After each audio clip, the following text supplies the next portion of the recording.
primary therapist at Dawn Farm downtown. Tonight's program on Addiction 101 will be presented by Jim Balmer.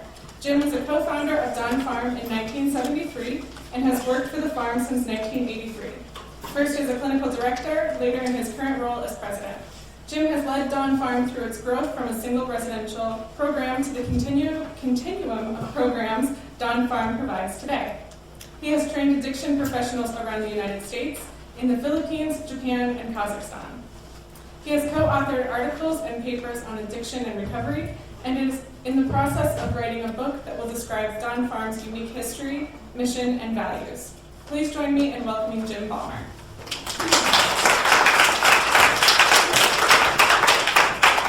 I would add slowly working on the book.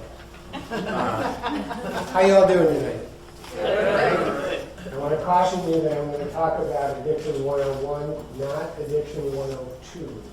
When you look at the rest of the Ed series, there are lots of other programs that will speak more broadly about some of the science and many of the past programs that we've done here that have involved more in-depth work on neurobiology. You can find them on the website. Many of them have been videotaped. Most of them have been slidecasted, so you can access them. So the other thing is that I want to have a dialogue. I'm capable of standing up here and talking for 90 minutes, but I would really like to have a back and forth.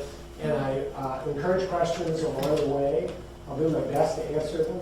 I've been doing this a long time. I want to, let me go to this.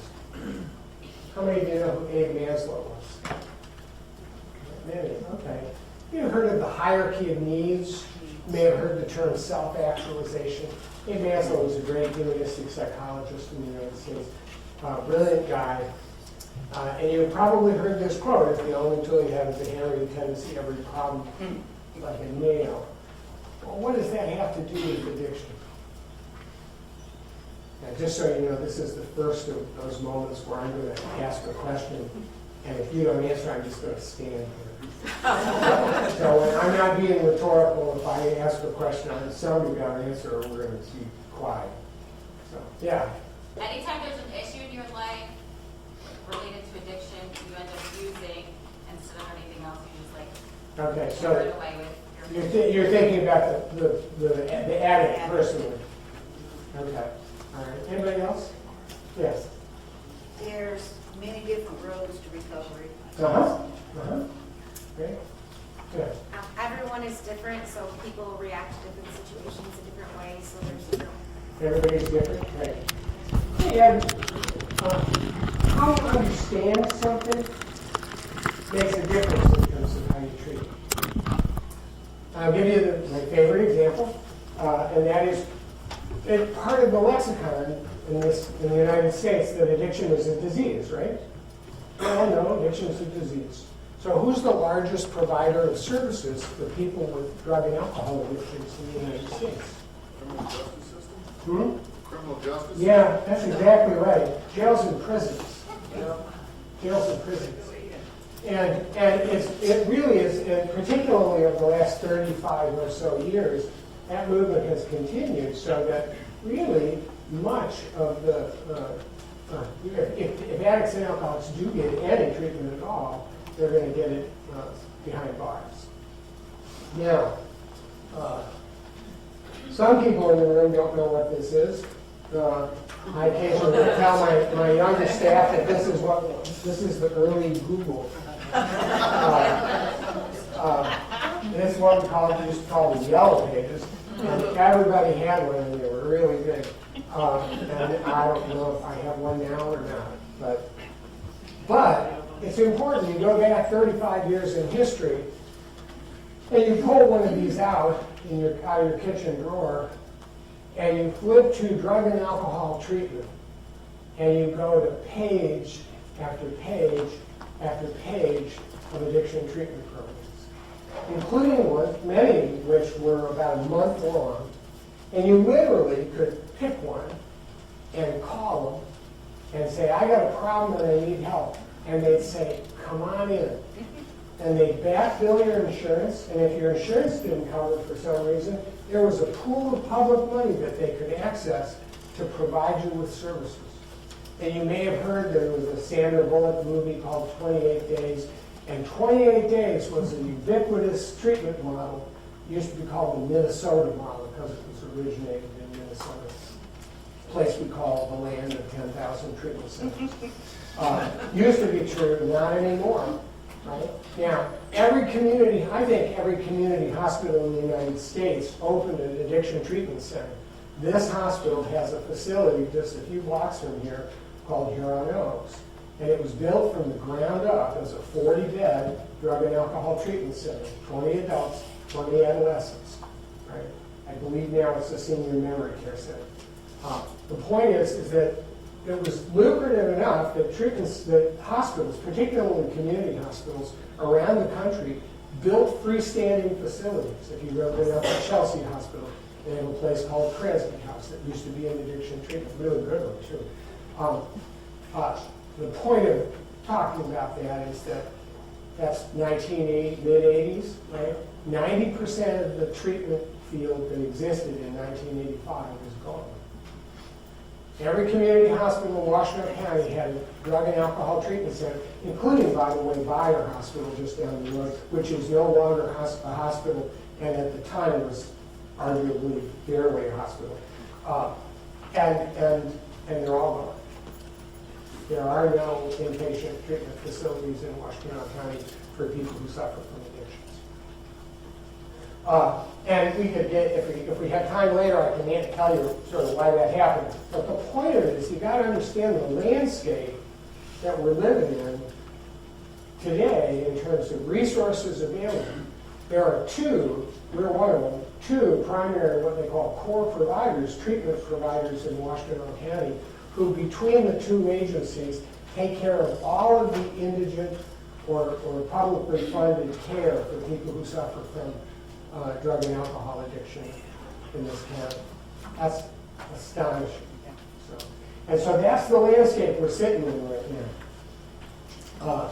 Now, this is a pretty old definition. I've been using it for a long time.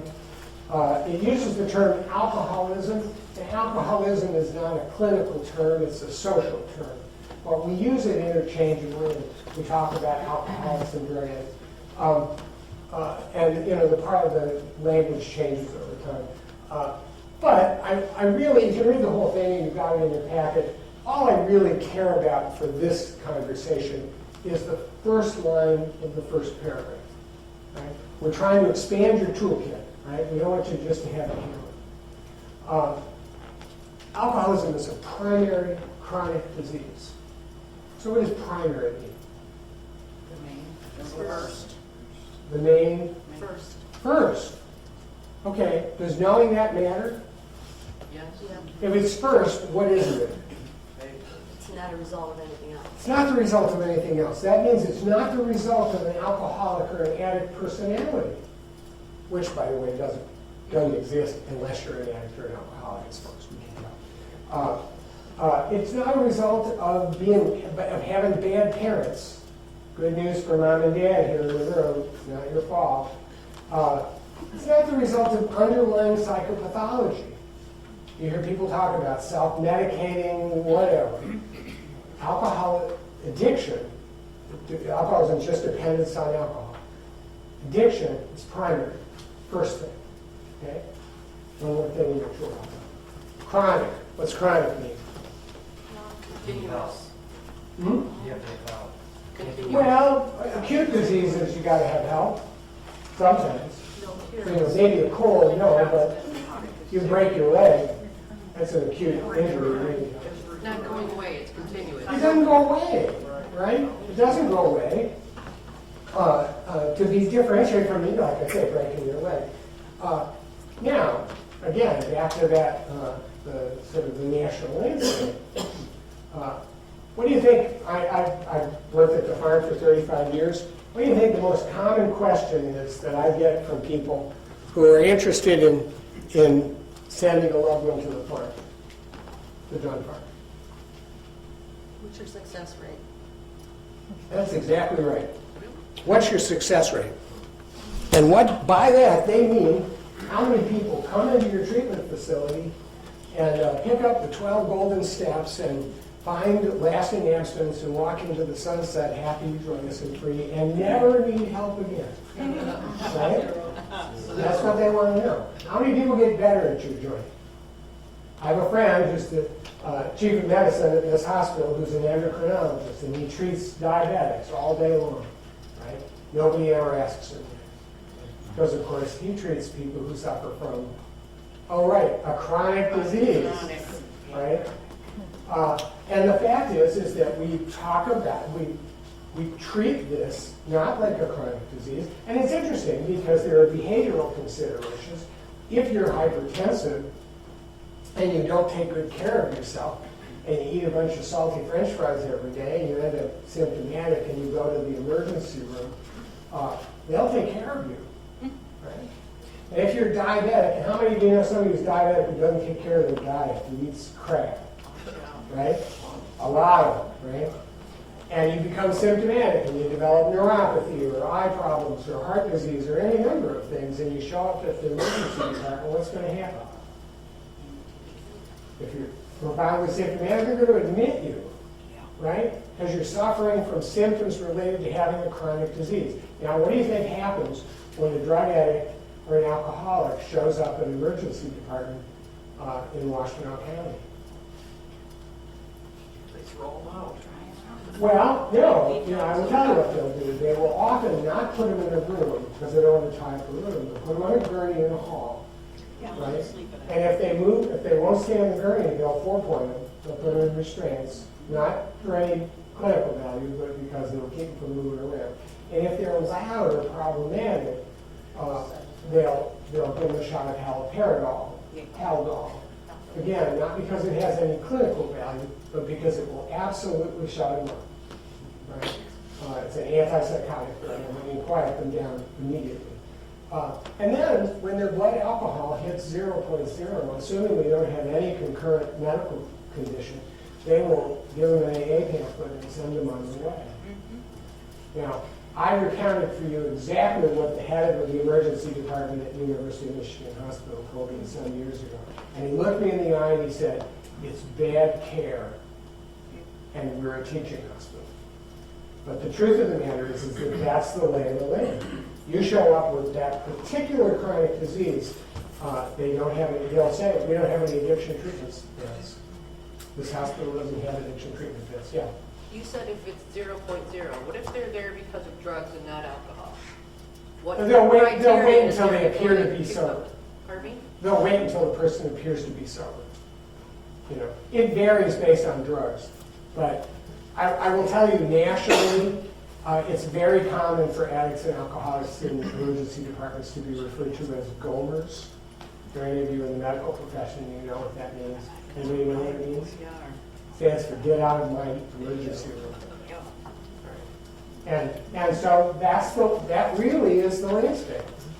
So you have this primary chronic disease that gets treated nationally like something else. And then, of course, some of you may have really good insurance, which means if you happen to be an addict or an alcoholic, if you're lucky, you can get 12 days of inpatient treatment. The era of the 28-day treatment, much less other longer programs, is over. So, pretty depressing. Yes? Sorry. It will get less depressing, I promise. Now, why? Why are we stuck with this? Well, there are a couple of reasons. One is a problem of language. And I put this apple up because I had a roommate in college who was red-green colorblind. And he didn't like people knowing that he was colorblind. I don't know why. But if he was here and his wife hadn't participated in getting him dressed this morning, you might be able to tell he was colorblind. But if he was here and I asked him about this picture, asked him what color it was, you know what he'd say?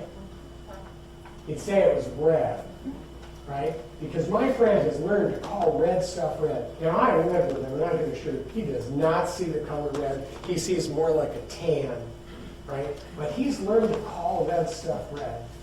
Right? And so he and I can have a conversation about red stuff. He knows Santa Claus has a red suit, right? And so he can articulate, he can have the conversation about that, but he doesn't. And addiction's the same way. Now, there are probably some recovering alcoholics in this room. And if you were to ask them, do you like the effect of alcohol? They would say, yes, I do. Right? They would, absolutely. Now, my late mother, God bless her, was the antithesis of an alcoholic. But she would, in United, she would order, typically, a half a glass of white Zinfandel wine with an ice cube in it to keep it cold. And she would nurse that drink for an hour, consuming less than half of it. And she would eventually push it away, and she would say, thanks, I've had enough. I'm beginning to feel it. Right? Never saw her intoxicated. I don't know that she ever was intoxicated. Right? Not an alcoholic. But if you were, my mother was still alive, you were to ask her, do you like the effect of alcohol? She would say, yes, I do. At which point we all look at the alcoholic and we say, well, he's just a hedonist, or she's just a hedonist. They're just pleasure seekers. And in fact, lots of people who suffer from addiction feel that way. I talk to addicts and alcoholics all the time. They come into my office and they say, I just like to get high more than other people. And they believe it. And it isn't true. Got it? Add that to your toolbox. The metabolism, and the brain metabolism of alcohol in an alcoholic is different than what went on in the brain of my mother. Normal people metabolize alcohol and other drugs differently than alcoholics and addicts. Okay? We're not being rhetorical when we say that this is a disease. Now, it also means you can't catch this. Now, the other story I tell, and it drives my daughter crazy, is my daughter Grace, my second daughter, is now in her mid-30s. But when she was a little girl, she did not like to eat peas. When we would serve peas with a meal, and she was a good kid, she would take a bite, and she would make a terrible face. Just, you know. She made a book when she was 7 or 8 years old that we still have, and I should scan it and put it up here. And it's called I Hate Peas.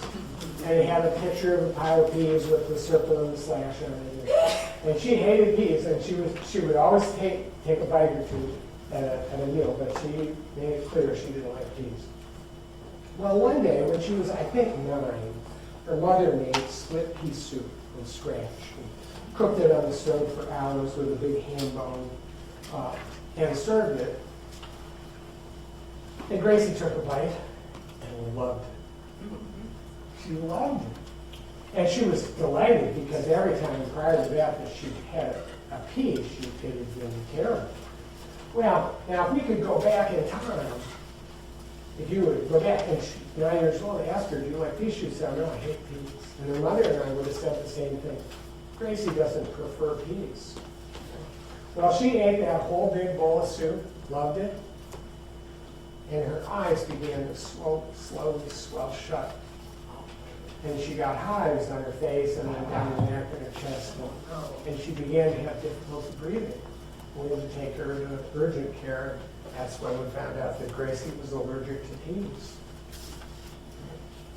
Now, not just peas, legumes, lentils, chickpeas, certain beans, and peas. She's 34 years old now, can't eat peas. The point of that story is that up until that moment, when we titrated the dose of peas into the soup, everybody thought she was making a choice, including her.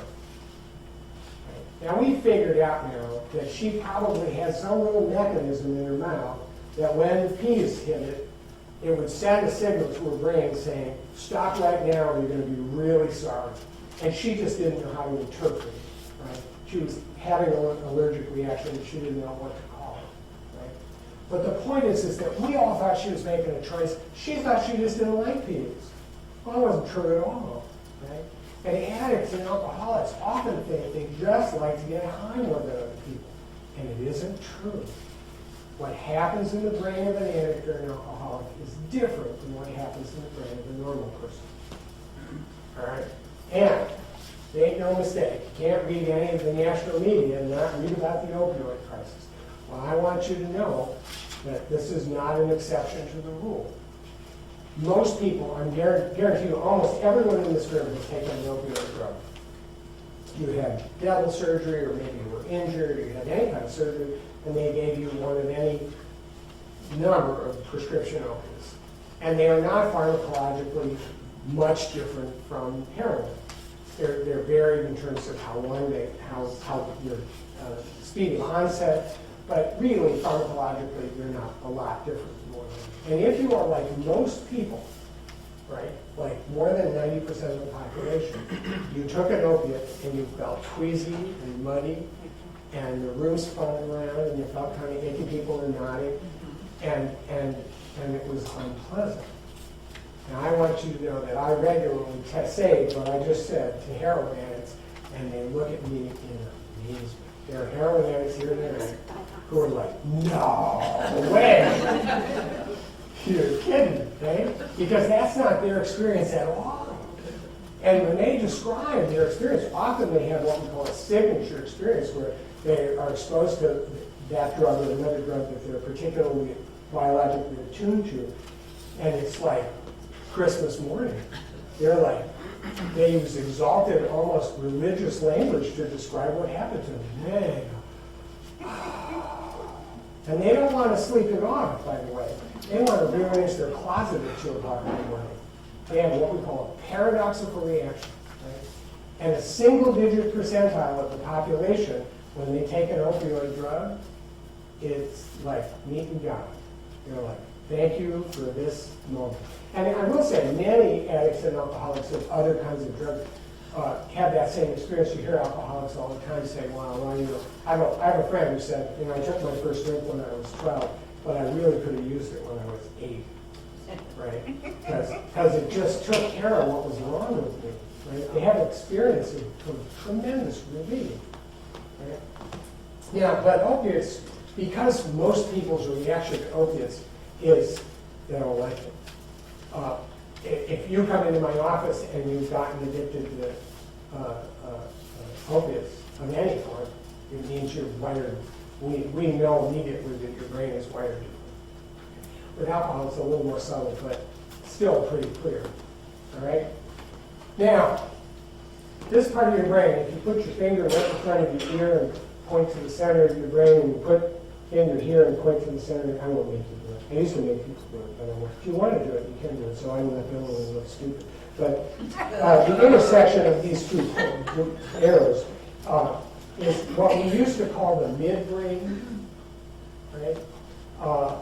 You know, prefrontal, you study brain, what we used to call the forebrain, your prefrontal cortex, these lobes up here, very important. This is your executive function. You don't want to get hit really hard in this part of your head. It'll change your life.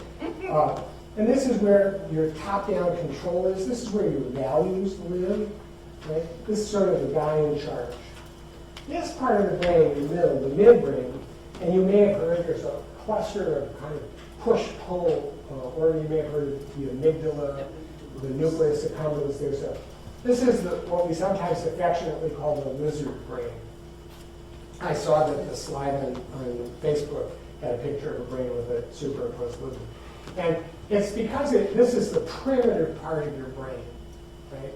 Now, you don't encounter this part of the brain often.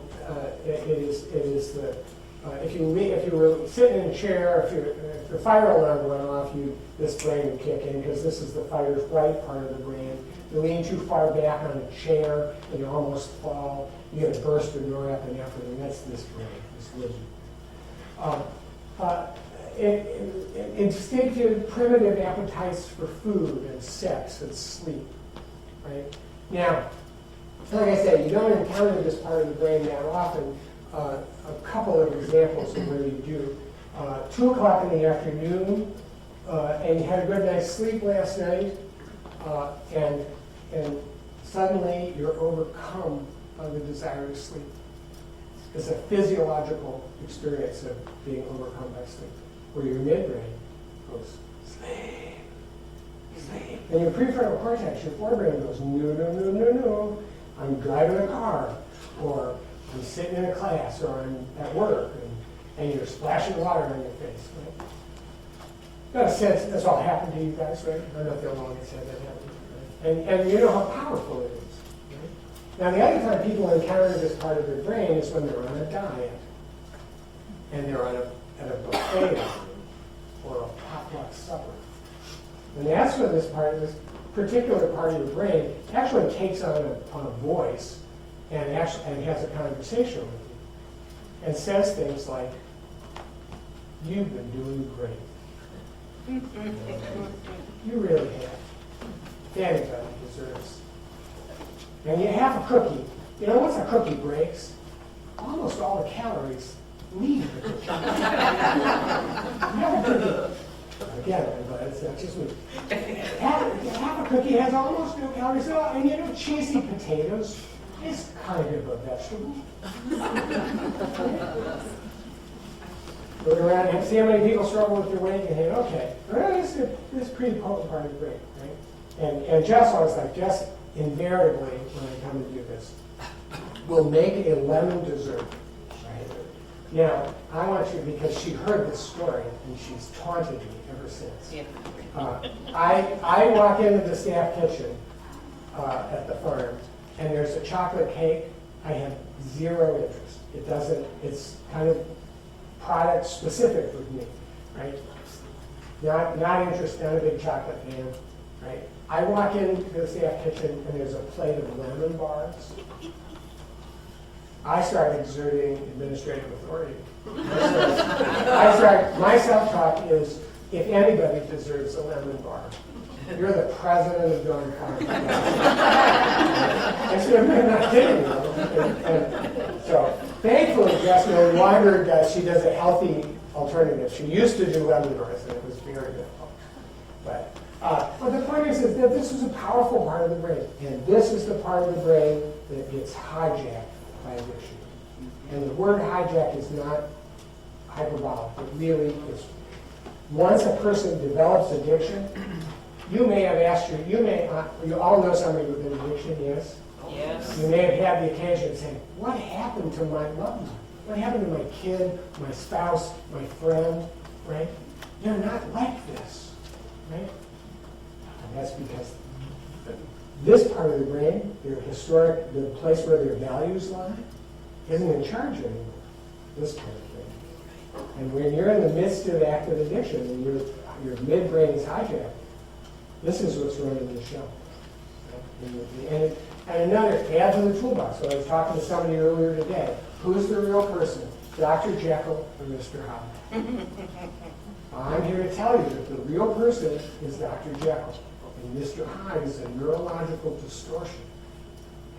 And if you believe anything different than that, you should come and see me, and you shouldn't be in the business of helping people with addiction.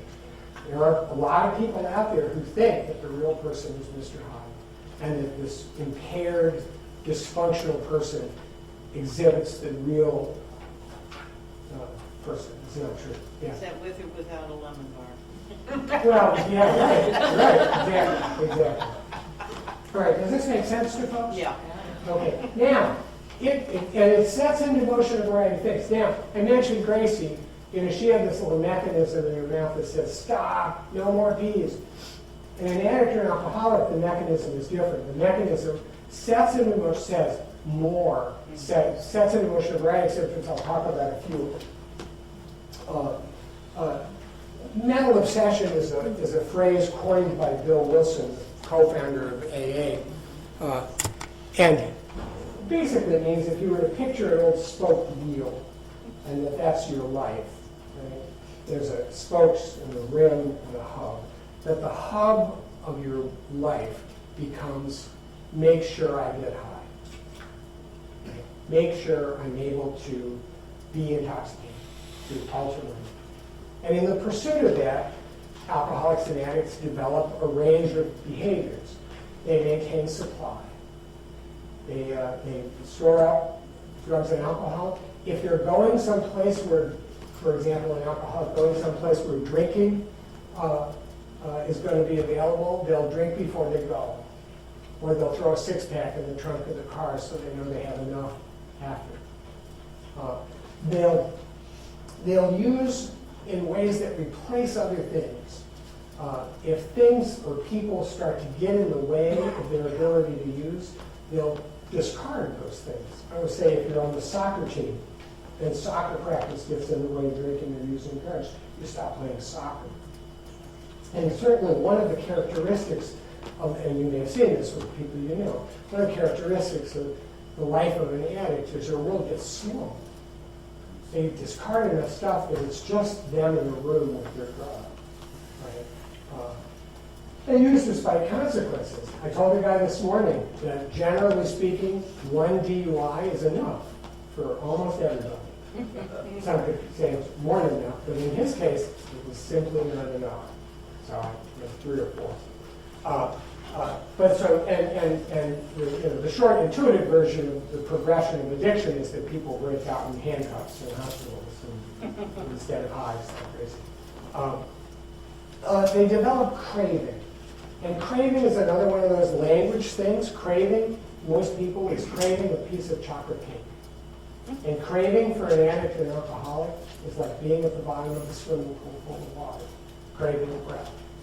It has real power. And I'll tell you, it's a terrible story, but it's my favorite craving story. We had a guy at the farm years ago, and he was a cocaine addict. Now, cocaine doesn't have a discrete withdrawal syndrome, but craving is a problem. And this guy, after a couple of weeks at the farm, decided he'd had enough and he really wanted to get high. And he came to us and he said, I gotta go. And we said, dude, you're kidding, right? And we got his probation officer on the phone. And I remember him standing in the waiting room at Dawn Farm, talking to his PO. And his PO was saying to him, I am done with you. You're facing 5 years in prison. And this was your last chance. And if you walk out of there, I will call Station 2 of the Sheriff's Department. And it's about 9/10 of a mile from Dawn Farm to the corner of Stony Creek and Textile Road. And he said, you will not make it to the stop sign. The Sheriff's Department will pick you up. I will violate you. You are going to prison. Right? What do you think happened? Anyway. Yeah, he left. And he didn't make it to the stop sign, and he got arrested, and he went to prison. All right? Now, last, any of you continue to think that there's this kind of a national fetishizing of addiction, that guy was just, that he was just making a lifestyle choice, right?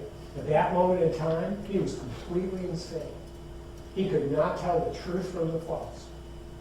Right? He had everything to lose and nothing to gain. And, by the way, he had no drugs in him. And this distorted perception, the result of this hijacked brain, was sufficient for him to make profoundly bad choices. And he never did get high. So, tolerance. Tolerance is another one of those things where, my 2 stories, it just simply means it takes more of the drug to achieve the same effect. Now, my 2 stories, one is a friend of mine who's an administrator of a large company in town, and she got picked up. She's been sober quite a few years, about 15 or more years, and she got picked up not because they thought she was intoxicated, but because they thought she possibly had had some kind of a stroke. Her speech was impaired. And they took her to the hospital where, this 90 minutes had gone by, and somebody thought to themselves, after an hour go by, people said, has anybody thought to do a drug and alcohol test on this woman? And so they drew blood, and now, this woman had not had a drink, it had been picked up, she spent quite a bit of time in the hospital, so 90 minutes later they come back, and her blood alcohol was 0.575. Now, if you're behind the wheel of a car at 0.08, they will arrest you and take you to jail. Drunk under the influence. If 0.4 generally is considered to be the death threshold, it's where the anesthetic effect of alcohol is sufficient that you really start shutting down respiration and heart. 0.575 puts her in a very special club. And of course, she was not solid. She was not passing out. She was agitated. She was questioning the credentials of the attending physician. And they had the 4-pointer, and she was articulate. She was not, she was not asleep. Thankfully, she's so. But and it raises the question: is alcoholism a brain disease, which we know it is, but is it also a liver disease? how does a human being metabolize alcohol in the liver? And by the way, her liver's fine. The other liver story is the guy who got charged for obtaining drugs under false pretenses with intent to deliver. And he's charged by the DEA and the state police and all sorts of people weighed in, and they were going to send him away for a long time because they figured he was a dealer. And they figured he was a dealer because they went to the state police toxicology lab and they said, is it humanly possible for an individual to take this many Percocets? The prescription. And the state guys said, no. Not only is the opiate load so great that this guy would overdose and die, but Percocet has Tylenol in it, has acetaminophen in it. And that's a high enough dose of acetaminophen that this guy would go into liver failure in a day, right? There's just no way a human being could consume. Now, I will tell you that the law that exists now has my friend's name attached to it because, of course, he was, in fact, using it was personal use. He wrote scripts for himself. The last month he used for 4,600 Percocets. He was doing in excess of 150 Percocets a day and practicing medicine. He was doing morning rounds every day as a practicing oncologist. And his liver spot. Addicts and alcoholics are not like other people. They are built differently. Right? And nobody really knows why. There are these anecdotal things about certain people being able to consume massive quantities of acetaminophen and not melt their liver. And he's one of them. Right? And I will tell you, that dose of opiates is enough that the hardest core heroin addict in town would drop like a rock from that purpose. So. Loss of control. Loss of control is the one-sentence definition of addiction. It simply means the inability to predict what will happen to you once you begin to use. It doesn't mean that every time you use you turn into a werewolf, but it means that you can't be sure. And you can use a lot or you can use a little, but if you have loss of control, you're an addict or an alcoholic. Right? And the story I've been telling for 40 plus years is the guy who gets up in the morning and he's getting ready for work. And his wife says, honey, it's your daughter's birthday.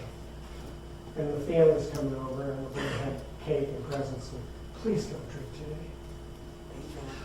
And of course, addicts and alcoholics, by and large, are not sociopaths. And that's good news, make no mistake. But it also means that they have a conscience and they experience shame and grief and self-loathing. And so our friend stalks out of the house and he's chided and he's screwed things up before. And he goes to work, and he loves his family. He really does. And sometime during the day, his midbrain starts to talk to him. And his midbrain says, Joe, come on. She said don't drink. But that's not precisely what she meant. Right? What she meant was don't get drunk and screw things up again. Right? And you know how tense those family gatherings are. And so he decides on the way home, he's going to stop at the local watering hole, and he's going to have one drink, one glass of beer, one shot.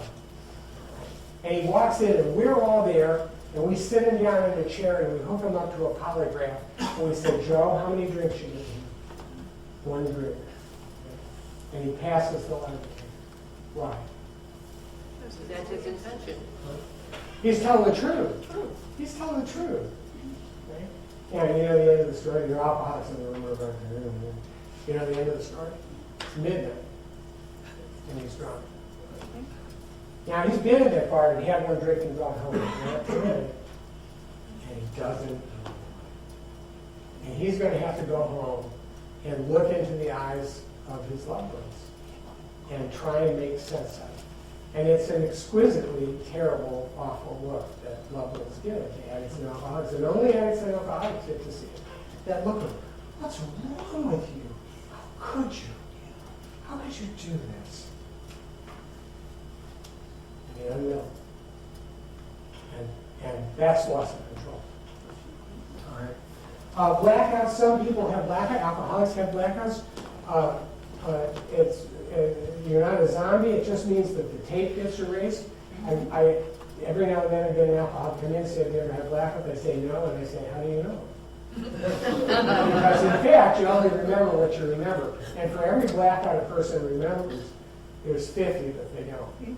Because if you're sitting in front of Wheel of Fortune and you lose 15 minutes, who cares, right?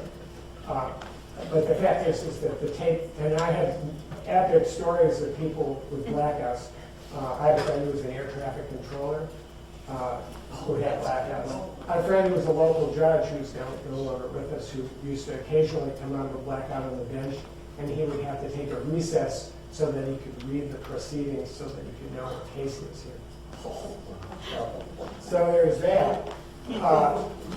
Physical dependence is not required. Cocaine, for example, is a drug that doesn't really produce a meaningful physical dependence in the sense that there's not a discrete withdrawal syndrome. Compare that to heroin or other opiates, where there's significant withdrawal, and worse, alcohol, benzodiazepines, tranquilizers, where the withdrawal from those drugs can be life-threatening. Questions about this? Yeah? What about crack cocaine? Is that, what changes about that? Yeah, crack cocaine is just cocaine. It's not pharmacological. The thing about crack cocaine has more to do with route of administration than anything else.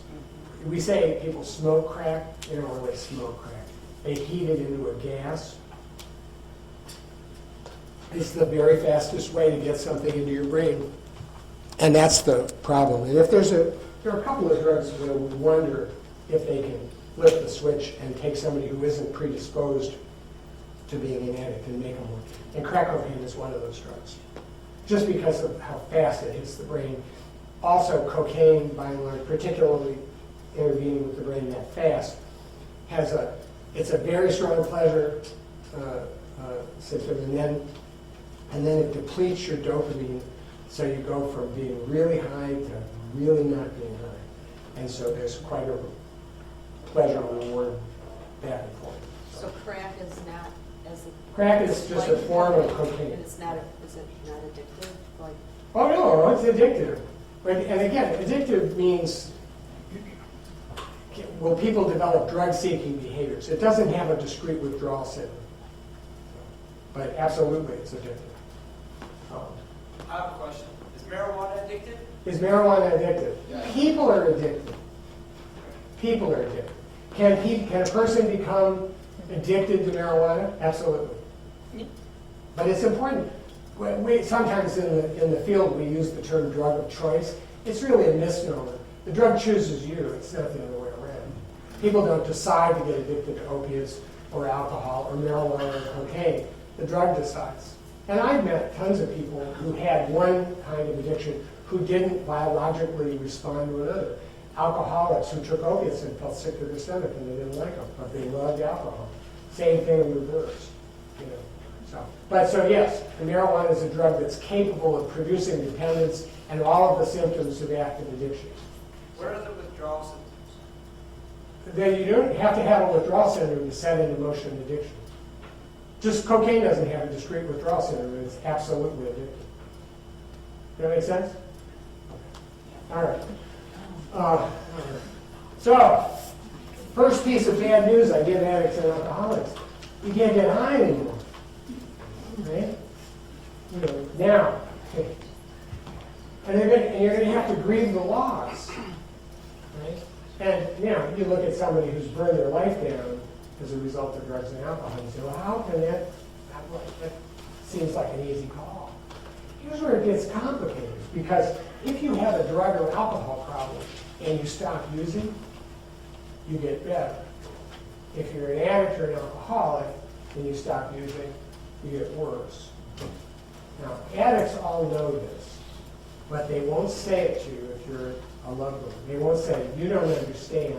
Drugs and alcohol quiets the noise in my head and reliably makes me feel comfortable in my skin. It's so socially unacceptable to say that to someone who cares about you that they just don't say it, right? But that's the truth. That's the truth. And really, you're talking about letting go of the only thing that's ever made folks feel unafraid. Right? And that's why the world circles around addicts and alcoholics. It says, stop using, you'll be fine. And addicts and alcoholics all know it's not true. But they don't always articulate why it's not true. And of course, the reason is that what I just described is half of what's wrong with these folks. Half. The other half of what's wrong with them is what's wrong with them when they're not using. And here's a brief list. This is by no means a complete list, but the sort of core things that are wrong with addicts and alcoholics. And the first, I actually may change this slide. For a long time I said that the primary symptom of untreated addiction is fear. But there's a guy, a comic on Comedy Central, who's a recovering heroin addict named Mark Maron. And check him, he's a funny guy, but he says it's not fear, he says it's dread. And most people I know who have this disease agree. It's this sense of overarching anxiety about life. Addicts and alcoholics are afraid of everything. Now, here's the problem. In order to survive as an addict or an alcoholic, you have to learn how to effectively suppress how you really feel.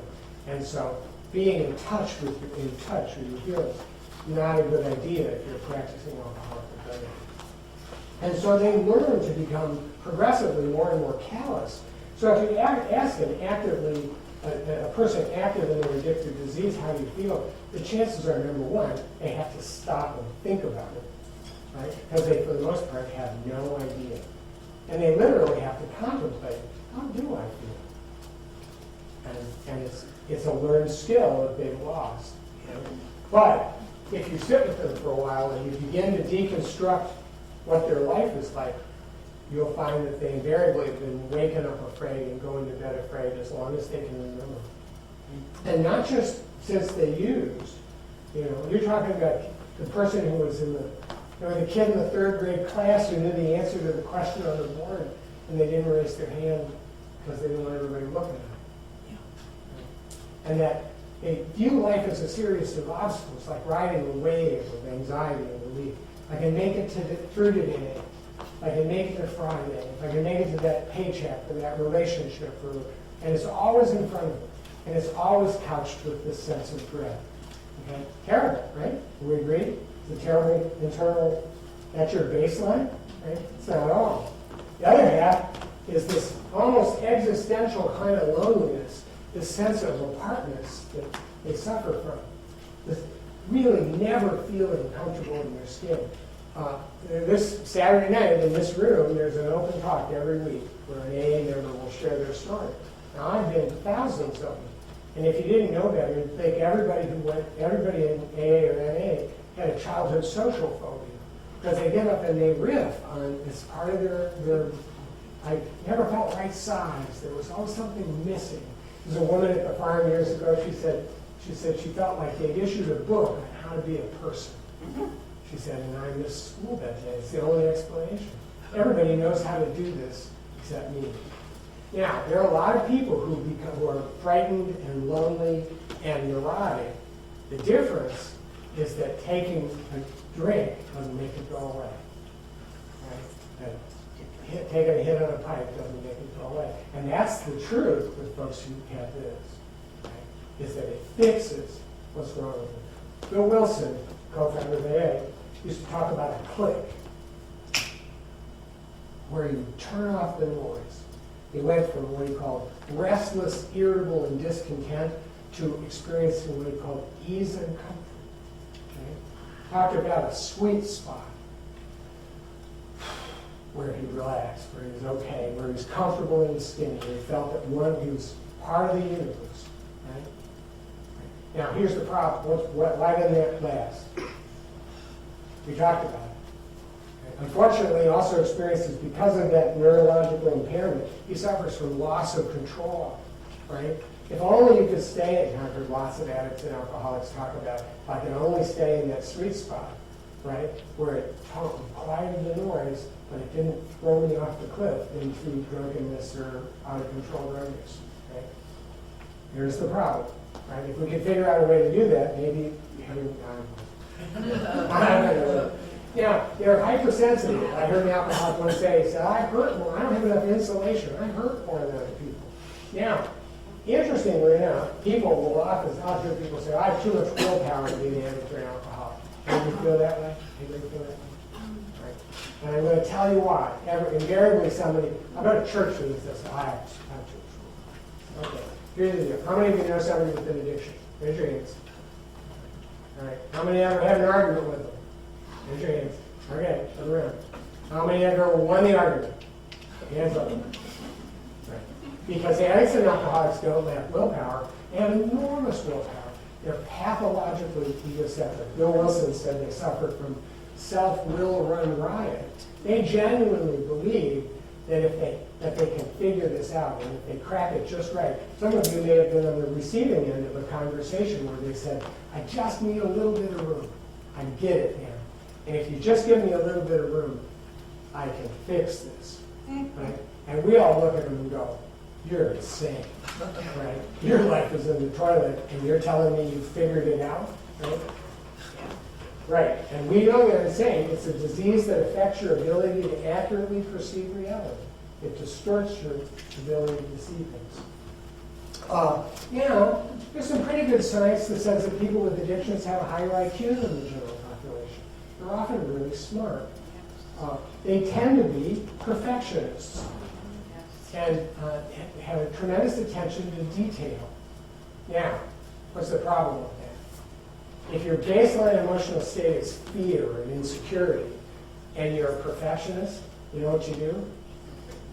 You start stuff and then you don't finish it. So every addict or alcoholic I've ever known has a closet full of projects, right?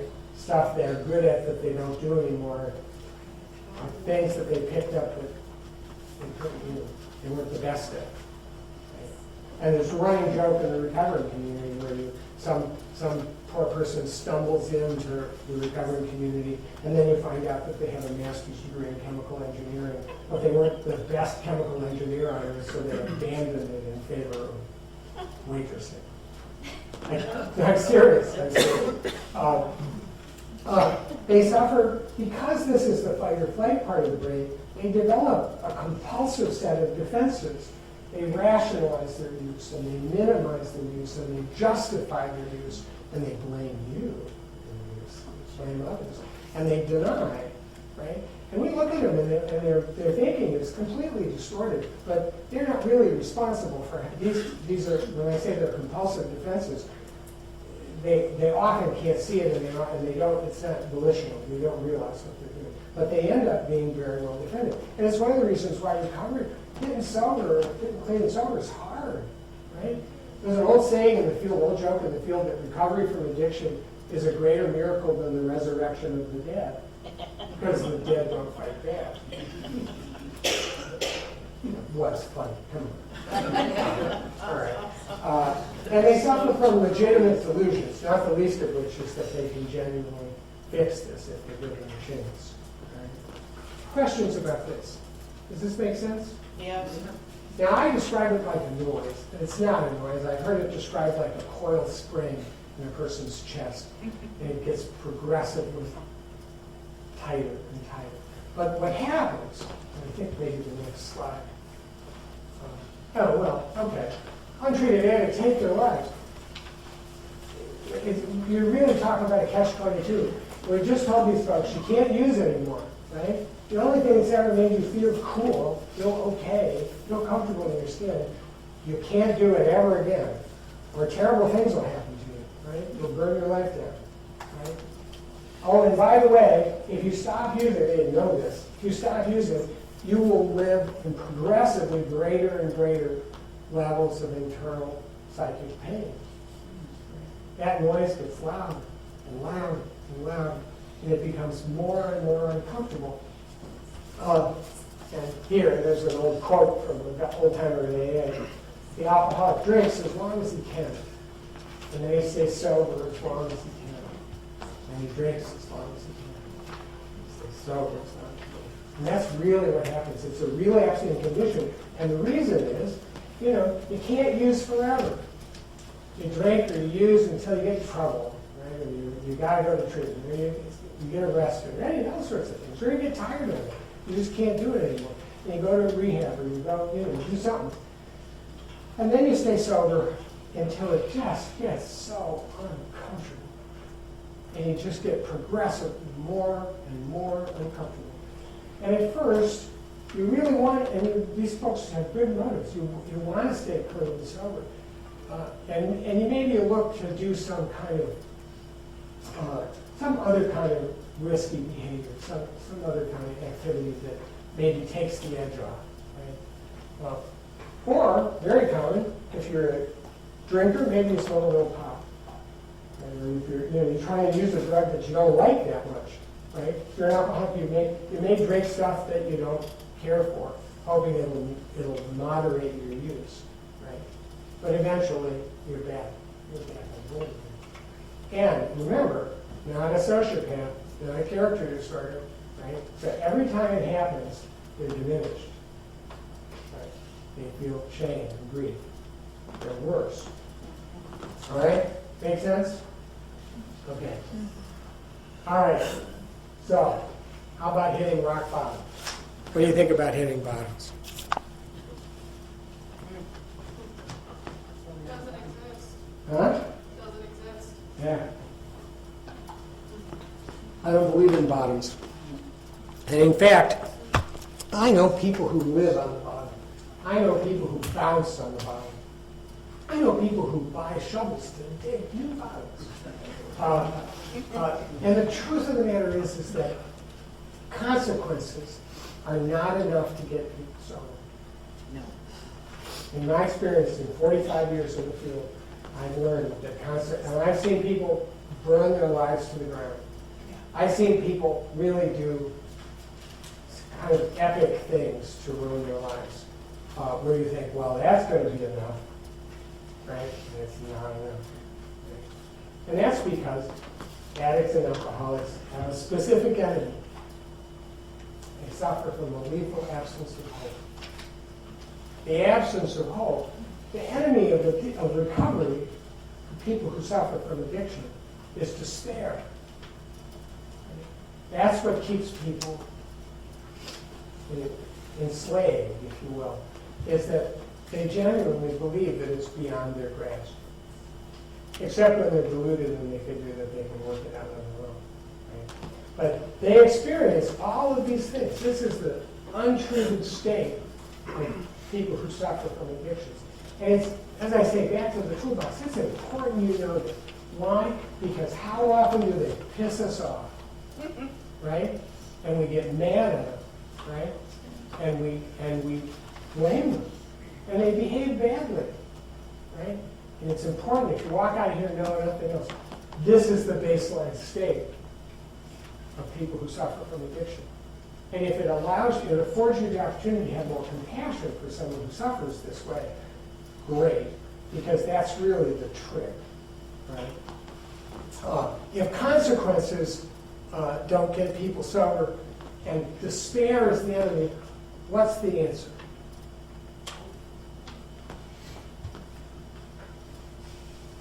Addicts and alcoholics get better. This town has a national reputation as a hotbed of recovery. Do you know that?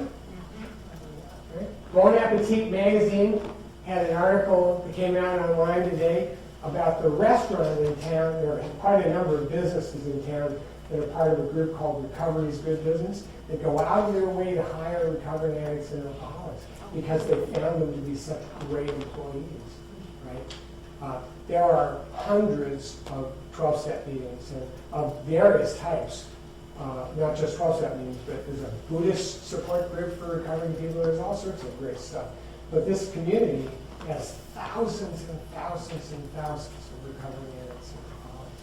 You probably know some of them, but you may not know who they are because they don't wear name tags. Now, that's kind of changing. There's a movement afoot to try and help normalize recovery. People are more open about it than they used to be. But the truth is that addicts and alcoholics get better. And so really the solution to addiction is hope. So it begs the question, where in the world do you get hope? How do you find hope? Anyway,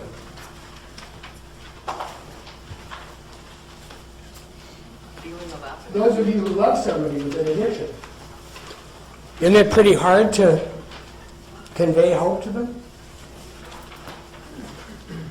It is. The way that people get hope, first of all, you treat them with hope.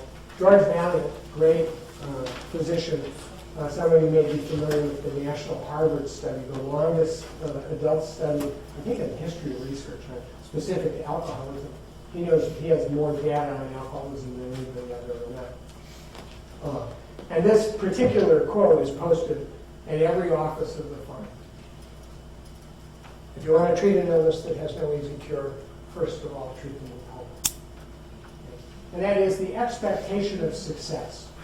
Right? The expectation that they bring valuable things to the table and that they have capital within them that can allow them to find and maintain recovery.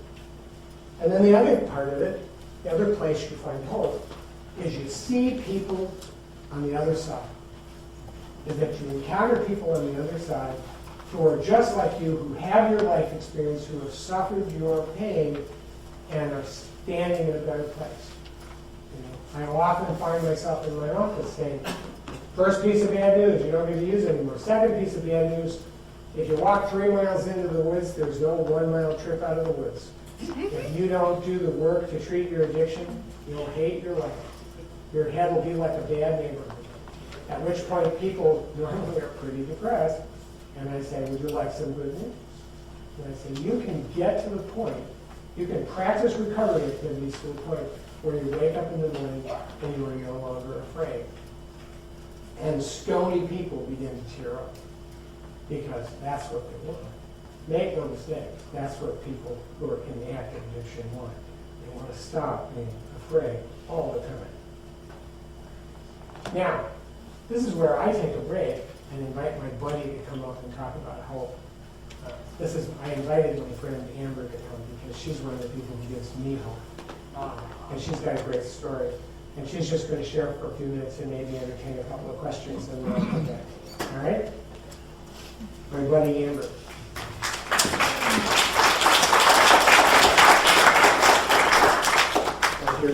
I've been told to talk by the microphone. Yeah, you should talk. You should use the mic. Hi, everybody. My name's Amber. I'm a person in long-term recovery. I won't spend too long on my story because we could be here forever.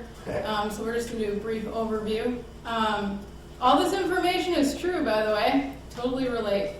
I started using at a young age, the age of 12, and all those words saying how something was missing, or I felt different, or I didn't quite fit in. Like, I was that kid in preschool that had their hood up the whole time for some reason, because I was like, I don't know, I could never really get with the other kids, or I just felt different.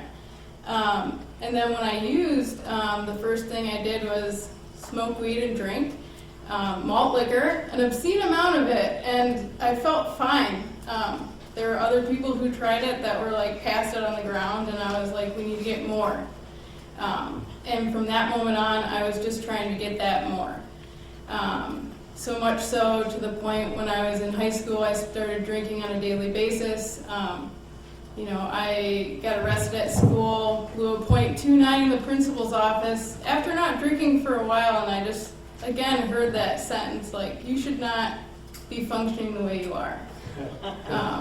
And I had just gotten from Spanish class, and I guess they could smell it on me. Otherwise, my day was going fine. And then I took it upon myself to realize that you can't smell opiates on somebody's breath, so I started using those quite frequently, and that was my new more. I couldn't get enough of them, to the point where I dropped out of school. I just didn't care about anything but getting high, engaging in, pretty poor relationships with men, and just hanging out with anybody who could give me what I needed. Eventually, that addiction turned into heroin. It was introduced to me because I was using OxyContin, which was quite expensive, and somebody was like, well, why don't you try this? So there's that logic again that didn't exist within me, because you would think that I would be like, no, this is a poor idea. For me, I was like, you make perfect sense. because heroin's cheaper, and you have it right now, and I can get it easily. So from that moment on, that was my more. And, you know, talking about rock bottom, my bottom came again and again and again. I went to treatment 7 or 8 times, some inpatient, some outpatient therapy. I just kept going and going and digging deeper and deeper. I was facing a lot of criminal charges because, again, I just didn't have that switch to turn off inside of me. I just wanted to keep going. I was on felony probation. Basically, it was so bad that I had never been to jail before, but didn't get to leave for 6 months. You know, some people get to stay just for a night. I did not get to leave at all. And did that keep me sober? No. So actually, 3 days after my 21st birthday, I went to Dawn Farms Detox here, and I had been to a lot, many. You have to tell them how long it took to get you to come to the... Well, I had hung up on Dawn Farm several times because they didn't have a medical detox. For more than a year. I would say, you guys give, you know, stuff to withdraw, and they say no, and I'd hang up, and I'd check again to see if they changed their ways, and no. And then, you know what? There wasn't really many options for me, so I just went, and the hope was there in the sense that I saw other young women who were my age getting sober, and they had just been where I was, and somehow, like, they were happy, and they had jobs, and they had friends, and they didn't seem like they were as miserable as I was. So that little bit of hope that was instilled in me when I first spent that time at detox is kind of what made me keep going. And then the fact that not only did they give me that hope that I could get better, but I started helping other people, because, I mean, you know, I wasn't the type of person that helped many. And now it's the thing that makes me the happiest. So my life today is very awesome. You know, like I said, I got sober 3 days after my 21st birthday. I've been sober since June 12th, 2008. I have a lot of identities now. You know, I'm a good friend, I'm a good family member, I'm a wife, I'm a mother. I pay taxes. I have all the material things that addicts think they want, right? I own a home, I have a car. That's right, I have my license, picture ID, everything you need. But like, more than that, I have peace of mind. And I'm not gonna say that it's easy still. Like, even being in recovery for 10 years, I still go on average of 3 meetings a week. I sponsor 8 women in Alcoholics Anonymous. And overall, I just need to try to not be a shitty person. And that's all of us, right? But I feel like people in recovery work at it a little bit harder because, you know, our lives are at stake. So that's the hope I have today. So that's it. What a girl.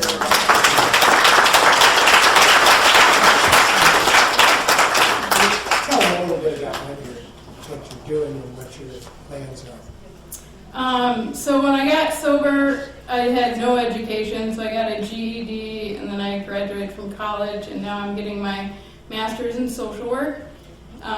You know, recovery is not without tragedy, and you can stay sober through those tragedies. I lost my first daughter during labor, and her name was Harper, and I started an organization to help grieving parents, because that's another very isolating population, parents who have lost a child. And I took what I've learned in recovery to know that you have to be around other people going through what you're going through to get better. And I wouldn't be this person I am today knowing how to use those skills had it not be for recovery. So again, that's why I just think that people in recovery actually are some of the best people in this world, because they have that resiliency factor that others don't necessarily have. And you've got a great little boy. I also have a son, Charlie, who's 18 months old now. He's wild, and I'm responsible for him, and I do a good job. And me and my husband are expecting our 3rd child in January. So I don't know, I just can't even believe this is my life today. If you would have told me 10 years ago this is where I would be, I'd be like, you're crazy. I need to go smoke a cigarette. I also don't smoke cigarettes anymore.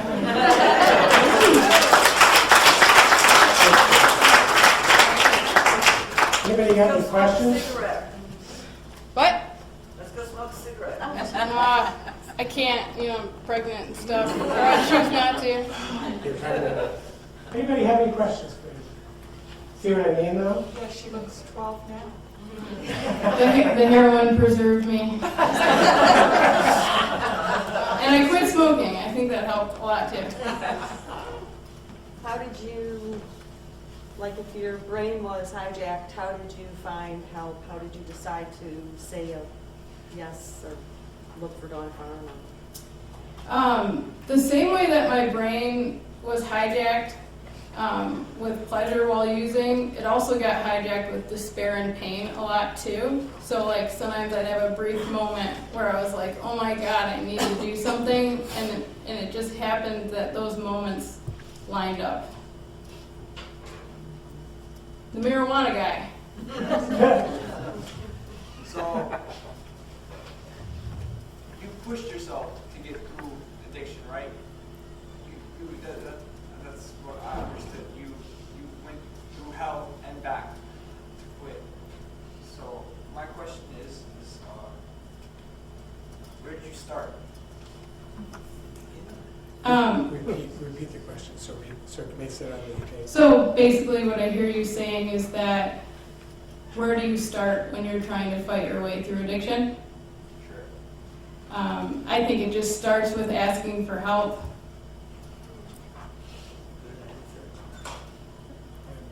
For me, it was, again, just taking that step to go out to someplace new that I had never been before.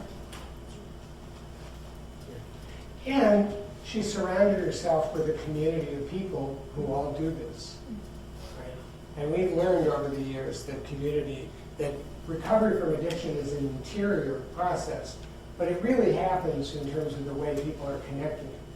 And so she's very connected to lots and lots of people, and more all the time as she includes people into her sphere. And recovery really happens that way. Other questions for them? Yeah. Can you just talk about quitting nicotine for a minute? Some people think it's harder than everything else.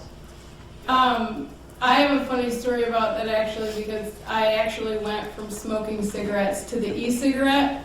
I was 3 years sober and I was like, oh, the e-cigarette, that's going to make me really, and this was when they weren't, it was pretty shady back then. The syrup was everywhere. Anyway, and then I remember I used it right up until I found out I was pregnant with my daughter. And this is how I know I'm still an addict, because I had the e-cigarette in one hand and the pregnancy test in the other hand. And I was like, I was more scared about quitting nicotine than excited about my daughter. And I'm just completely honest. And it really took me using the same tactics from getting off heroin, which was surrounding myself with people who didn't smoke cigarettes, going directly into meetings instead of hanging around those areas where people were smoking. And now actually most of the people I hang out with don't smoke. But I will say that smoking cigarettes is the least of your concern when you first get sober, but it is proven that you can have longer term sobriety if you quit in the first 6 months. So I know my husband quit right away and he rubs it in my face, but. Yeah, conventional wisdom in the recovering community is don't quit everything all at once. Nicotine is one of those places where the conventional wisdom is completely wrong and the science is absolutely compelling. If you quit smoking as you come into recovery from addiction, it improves your chances of staying clean and sober in a statistically significant way. Thank you. Thank you, Tim. I appreciate it.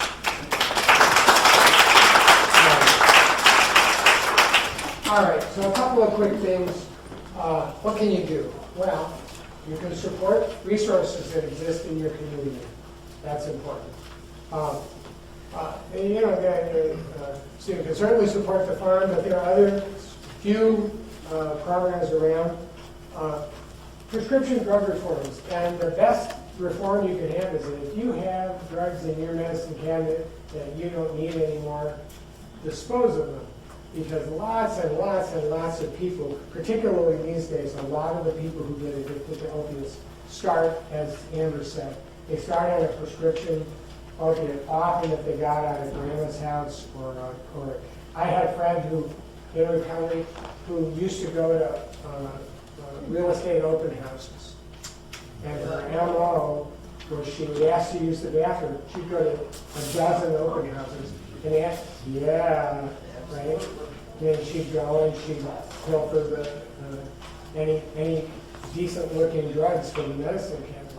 So, and there's a major wish, and there are lots of, if you read up on it, if you go to John Farm's website, there are always things on the horizon related to prescription drug reform. You may have heard, and we just posted just last week about how one of the major manufacturers of opiates is now developing a treatment for opiate addiction. Right?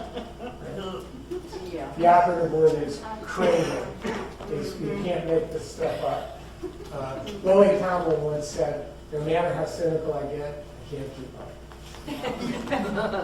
Public policy. Just in the last 18 months, Michigan changed its law, developed the Good Samaritan law. It used to be if you had somebody overdose in your presence and you called 911, you ran the risk of being arrested. That's no longer true.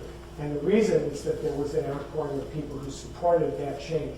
And there are other kinds of things. Well, and I guarantee you, there are a million people who have Narcan today that didn't have it before. And that's a good thing. Rescuing addicts so that they don't die is a good thing. Now, I will tell you, just from a personal standpoint, somewhere, probably within a couple hundred feet of here, there's probably a cardiac defibrillator, right? And that's a good thing. Public system, places all over, you hear stories about people getting saved. Now, here's the problem. If somebody here has a heart attack and we defibrillate them, what's going to happen? The next step, they're going to get medical care, right? They're going to get robust care for their condition. That is the drawback to Narcan, is that people get rescued and then there's nothing, right? And that's a huge societal issue that we still have to come to terms with. Fight stigma. We developed many years ago something called Recovery is Everywhere. You go to the website.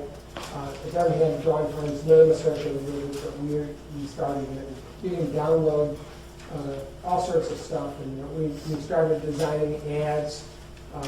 But to give you an idea of stigma, we were using stock photography, and we found out that most stock photography firms, they'll let you use their pictures for almost everything. You can use them to portray Nazis, but not addicts and alcoholics. I kid you not. Most of them have a codicil that say you may not use this, not just active addicts, but you may not use them to portray recovering people with addictions. Right? So stigma is still a big thing. And stay informed. A couple of ways you can stay informed.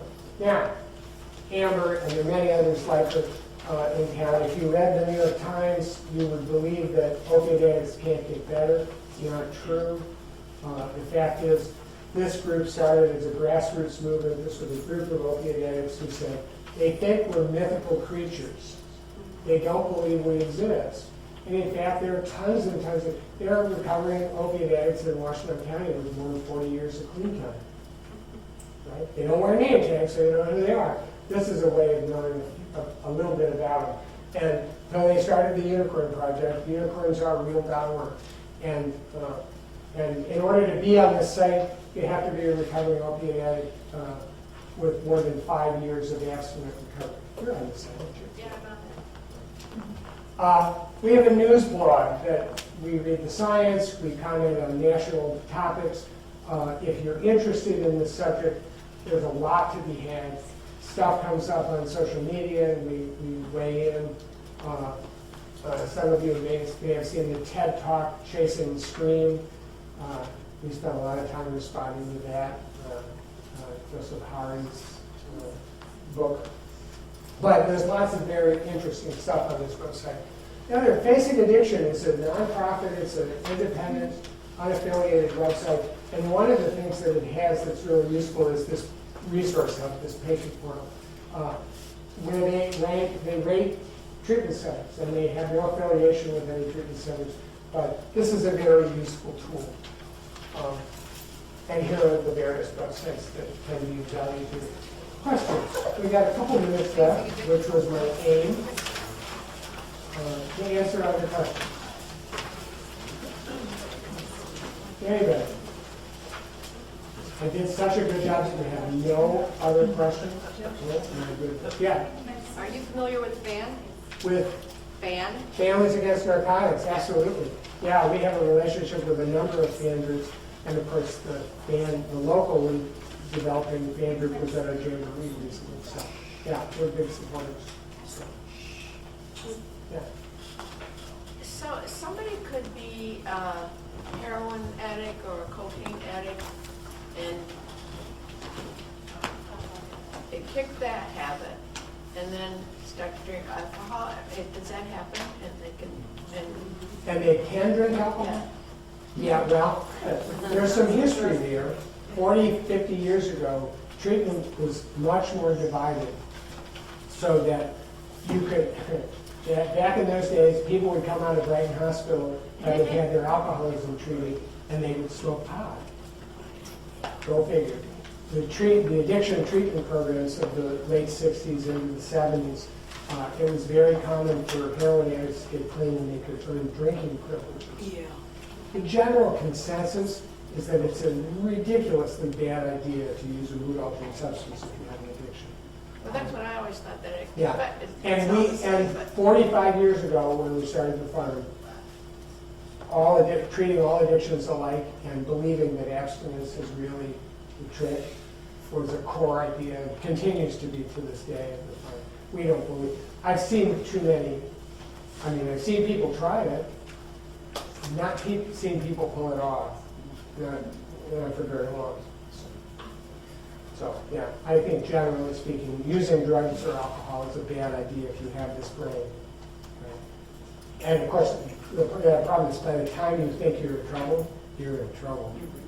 Right? And bluntly, in 35 years at the farm, I've never gone more than 10 days without signing a memorial thank you letter, given in memory of somebody who died of this disease. It's a terrible disease. And I want to say, people get better. This community is great for helping people get better. There's lots of hope in this town. But people die of this disease all the time. So the stakes are so high. If you have an addiction and you start thinking that maybe there's some recreational drug you can pull off using, you should call your source. You should talk to somebody who knows about this. Yeah. Can you say anything about intervention and at what point we... Everybody know what an intervention is? Where, and believe me, my personal plea to you, don't watch the TV show. That's addiction porn, and most of us who do what I do for a living hate it. And it's not an accurate rendition of what good interventions look like. A good intervention is a good thing. In order to do it right, I should put that up there. I think put Love First in. There's a great website called Love First that is run out of Detroit, and there's a great book called Love First about how to develop an intervention. And there are professional interventionists. You don't have to hire an interventionist, but it doesn't hurt. It's not the kind of thing you plan in 36 hours. It takes time, and you have to have a lot of things in place in order to sit down with somebody and try and persuade them to get help. And of course, the other thing is that it's not against the law to be a practicing addict. And I talked to a mom yesterday who said, can I commit her? Can I commit my kid into treatment? Well, unfortunately, the state of Michigan recently enacted a law that allows you to do similar to someone who's psychotic. You can fill out a petition and get a certification from a psychiatrist to commit an addict or an alcoholic into treatment for 72 hours. Now, what's the problem with that law?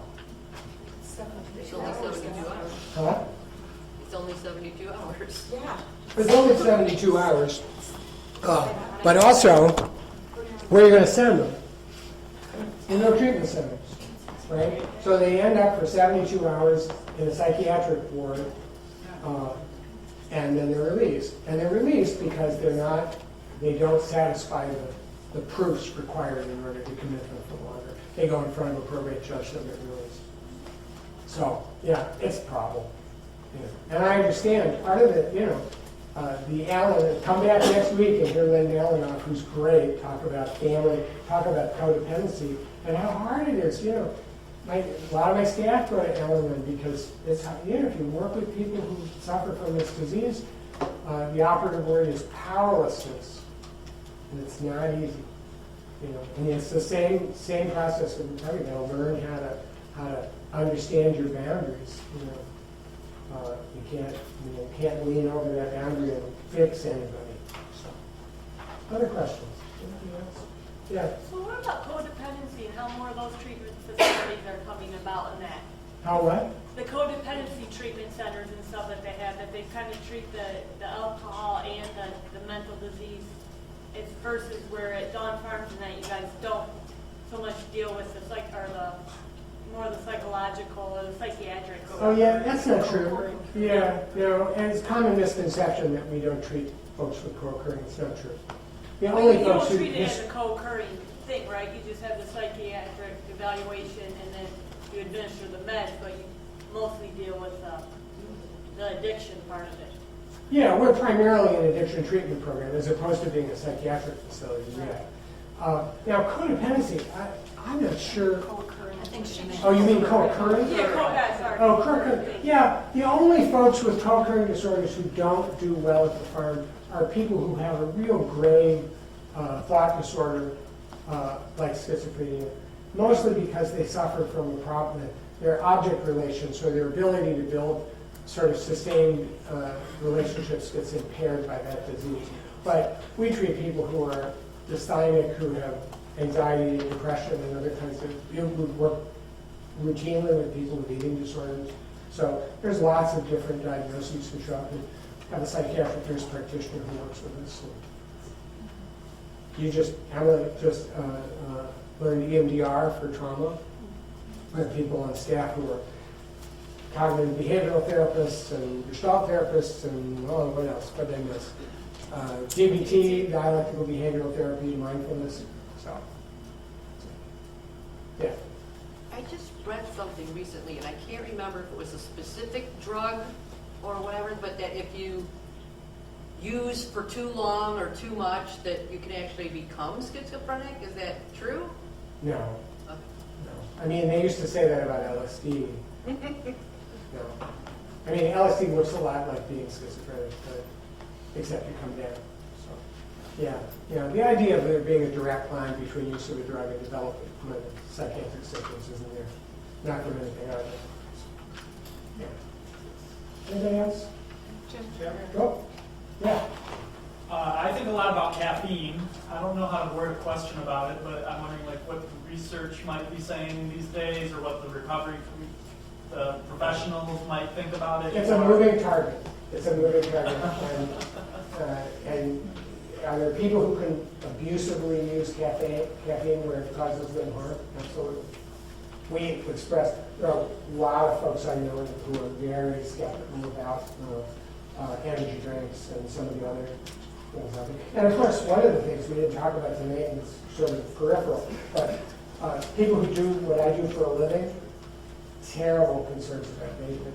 Mm-hmm. And really, if you want to see the next sort of scourge, it will this community has, interestingly enough, dodged methamphetamine for the most part. You go to the west side of the state, it's a deluge. You can watch ER visits across the United States, and it looks like a virus. It's just terrible. And there are communities that have just been decimated by methamphetamine. We haven't had it. The next big thing is going to be vaporizing drugs, vaporizing cannabis, vaporizing alcohol. Think about it, right? Remember, what does vaporizing do? Yeah, right? it's Like the crack brain cocaine, quicker. right? You eliminate the distance between the drug and your brain. It's the fastest way to get it, way faster than shooting up an injection. And we worry that the move toward introducing other drugs into a vaping kind of system is going to be real. And we worry about age of first use, because below a certain age, the technology to be able to treat folks gets a little fuzzy. Anybody else? Thank you for, go ahead. Can interventions work even if the person does not want to get help? Well, there's the question. Why do people not want to get help? Why do addicts not want to get help? Remember, look at your toolbox. Why? Right? They're afraid. Lonely? Right, they're afraid. Right? Well, a good interventionist knows how to develop build techniques and teach people who love the addict or alcoholic how to lean in on that person and speak to the fact that, remember, addicts hate their lives. Nobody with an addiction wants to be an addict. Right? They defend because they think this is the only thing they got. Well, yeah, but again, I will tell you, I mentioned earlier about people calling me up and saying, what's your success rate?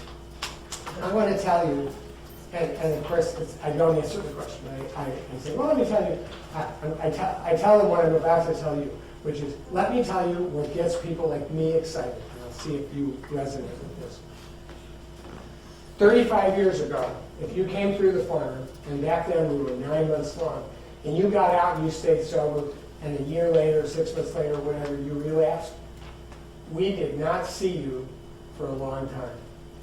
You would walk away from the community, and the next time we saw you, you would have burned your life down, right? You'd come back to us with nothing. No recovery capital, use the term, recovery capital, right? Now, today, somebody goes through the farm, they spend 3 months at the farm, they go into transitional housing, and 6 weeks, 12 weeks, whatever, some period of time later, they relapse. Right? Here's what happens, generally. People intervene, their housemates intervene, and they take them over to Sparrow. Sparrow is the Latin word for hope. It's the name of our detox facility. Now, they take them over to Sparrow, but they don't need detox. They just need a place to land and regroup for a while. And Sparrow does that too. So that person who relapses may have overdosed or may have, just gotten high. The next thing you know, they're in detox and they're being taken care of. And they're there for 4 or 5 days, right?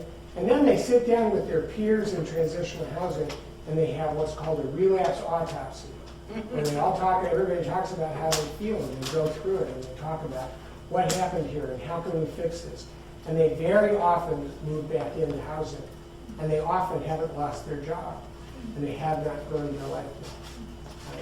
Now, that's compared to walking into the sunset happy, joyous, and sober. That's prosaic.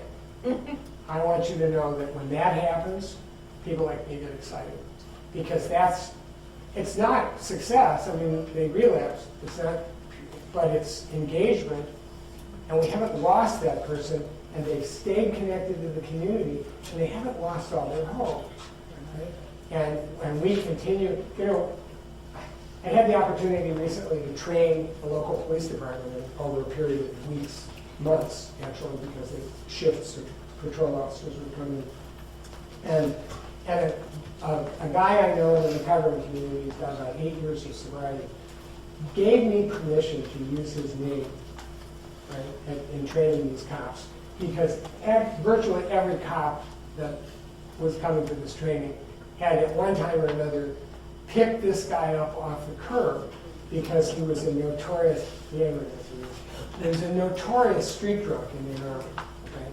And had been picked up by EMTs or cops on the streets of Ann Arbor. Many of you ran into this guy, right? Trust me. And he was usually passed out on the sidewalk or on the curb or something. And I said, how many of you know this guy? And they all went, you're the worst alcoholic ever. I said, you thought he died, right? And I was able to tell him that he had 8 years of sobriety. And that's why they hadn't seen him, right? Now, he had been at The emergency room, 200 times. He'd been at our detox easily 50 times, probably more, right? And the 49th time was insufficient for him to get sober. But the 50th appears to have been a charm. Right? And so the other thing is you never give up. You never give up. The door's stuck open. We don't ever turn people away. You know. And I get fooled all the time. I get somebody who comes in, they got a lot of recovery capital, and I think, well, this one's going to be easy. And they make it hard. And then somebody comes in and they've burned it to the ground. Speaking of which, took us a year to get her to detox. I'd known her father for many, many years. And would I have had a lot of money? Maybe not. Right? So we keep the door open. And next time won't be a charm. All right? Thank you all for coming. Thank you.